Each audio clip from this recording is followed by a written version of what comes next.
नमस्कार बच्चों, और कैसे हैं आप। आशा है कि आप कुशल मंगल होंगे और अध्ययन कर रहे होंगे। आइए आज का हम पाठ शुरू करते हैं। आज का हमारा पाठ है विशेषण पर आधारित। हम विशेषण के बारे में पढ़ते हैं। विशेषण से अर्थ क्या होता है, वो कौन से शब्द होते हैं, विशेषता बताने वाले जो शब्द हैं वो विशेषण शब्द कहे जाते हैं। देखिए इसकी परिभाषा, वह शब्द जो संज्ञा तथा सर्वनाम की विशेषता बताएं।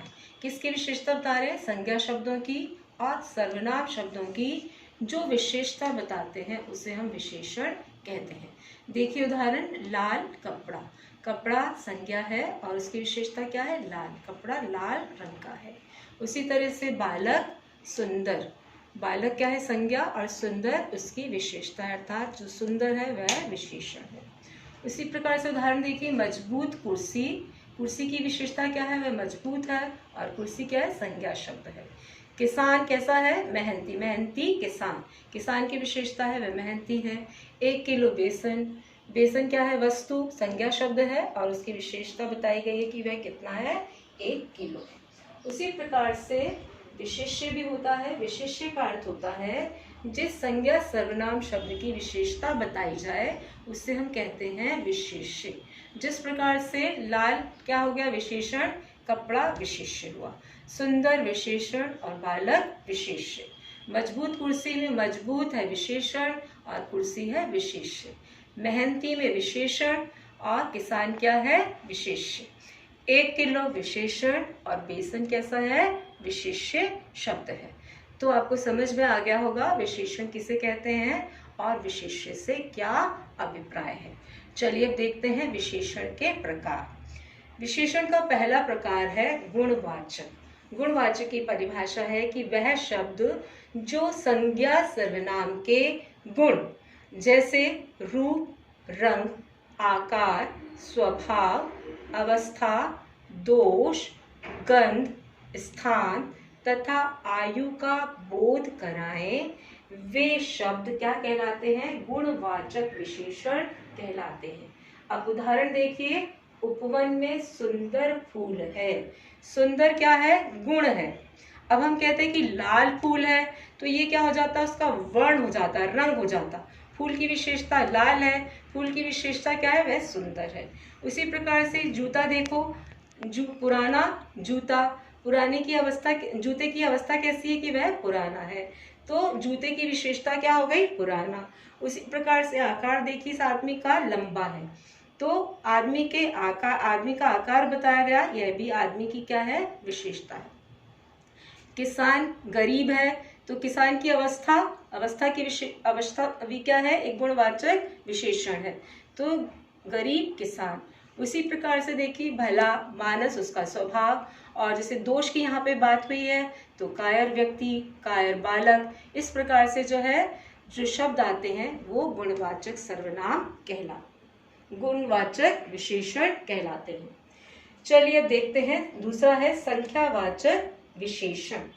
संख्यावाचक विशेषण जिस विशेषण शब्द से संज्ञा तथा सर्वनाम की संख्या का बोध हो, यानी कि जो संज्ञा और सर्वनाम है उसकी किसका बोध हो? संख्या का बोध हो। उदाहरण देखिए, 40 विद्यार्थी। निश्चित रूप से कक्ष में कितने विद्यार्थी बैठे हैं? 40 विद्यार्थी। उसी प्रकार से दूसरा उदाहरण देखिए, अनेक लोग। अब अनेक लोग में लोगों की संख्या निश्चित नहीं है। अब इसी के आधार पर संख्यावाचक का विभाजन करते हैं, हम उसके प्रकार बनाते हैं कि पहला प्रकार है निश्चित संख्यावाचक विशेषण और दूसरा है अनिश्चित संख्यावाचक विशेषण। अब देखिए, निश्चित संख्यावाचक विशेषण के भी 6 भेद किए गए हैं। पहला भेद है पूर्णांक बोधक संख्यावाचक विशेषण, जिसमें 1, 10, 100 यानी कि पूर्ण जो संख्या बताने वाले संख्याएं हैं वो पूर्णांक बोधक होती हैं। उसी प्रकार से दूसरा देखिए, अपूर्णांक यानी कि आधा, ढाई, सवा, पौना, चौथाई, इस तरह के शब्द अपूर्णांक विशेषण में आते हैं। क्रमवाचक संख्या विशेषण देखिए, पहली पंक्ति, द्वितीय पंक्ति, तृतीय पंक्ति। उसी प्रकार से कक्षा में जो आप स्थान प्राप्त करते हैं, प्रथम, द्वितीय, तृतीय, क्रम लिखते हैं आप, पहला, दूसरा, तीसरा, तो ये क्रमवाचक बोधक निश्चित संख्यावाचक विशेषण कहलाता है। उसी प्रकार से चौथा है आवृत्ति बोधक विशेषण। जिस प्रकार से दुगुना, तिगुना, 10 गुना, चौगुना, 15 गुना, इस प्रकार के जो शब्द आते हैं वह आवृत्ति बोधक विशेषण कहलाते हैं। पांचवा है आपका समूहवाचक बोधक विशेषण।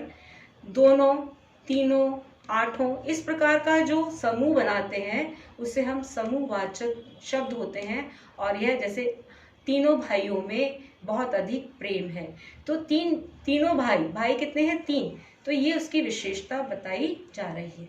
उसी प्रकार से छठा है प्रत्येक बोधक विशेषण। अब प्रत्येक में क्या है?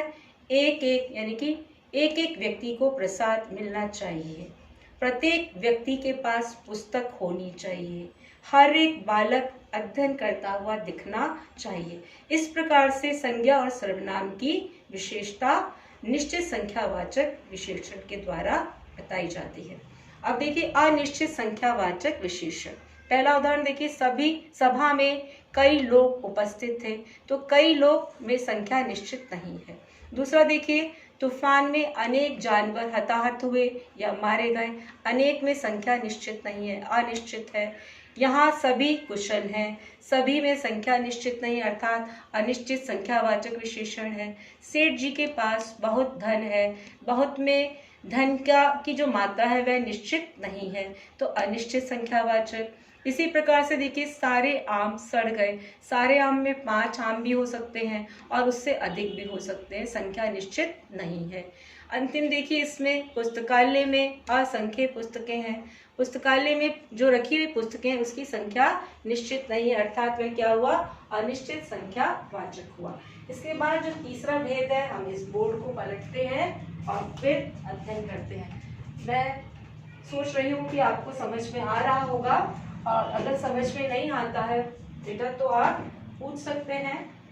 चलिए देखिए, तीसरा है परिमाणवाचक विशेषण। विशेषता, इसकी विशेषण की परिभाषा है वह शब्द जो संज्ञा सर्वनाम की मात्रा, नाप, तोल, दूरी तथा परिमाण आदि का ज्ञान करवाए, उसे हम परिमाणवाचक विशेषण कहते हैं।